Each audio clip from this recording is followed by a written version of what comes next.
বাবার সম্পত্তি চাচারা আপনাকে দিচ্ছে না, মানে এটা আপনার দাদার জমি ছিল, দাদা থেকে আপনার বাবা সম্পত্তির ভাগ পেয়েছে।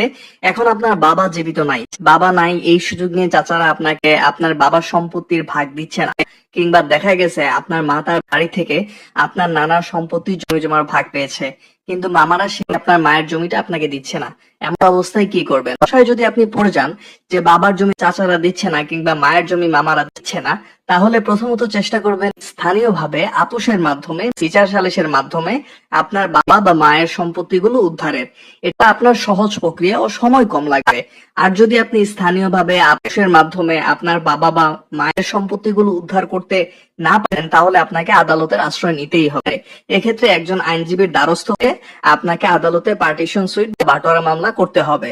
আদালত তখন এই বাটোয়ারা মামলা করার কারণে আপনার বাবা অথবা মায়ের সম্পত্তির ভাগ আপনাকে বুঝিয়ে দিবে এবং সেই অনুযায়ী আপনি জমির দখল বুঝে নিতে পারবেন। মামলা করার ক্ষেত্রে অবশ্যই খেয়াল রাখতে হবে যে আপনি যে আইনজীবীর মাধ্যমে মামলাটি করাচ্ছেন তিনি যেন অভিজ্ঞতা সম্পন্ন হয়। আশা করি সবাই বুঝতে পারছেন। প্রিয় দর্শক, ভিডিওটি শেয়ার করে দিবেন। শেয়ার করে দিবেন এই জন্য যে, কারণ অনেকেই জানে না বাবা অথবা মায়ের জমি চাচা মামারা না দিলে সে কি করবে। আসসালামু আলাইকুম।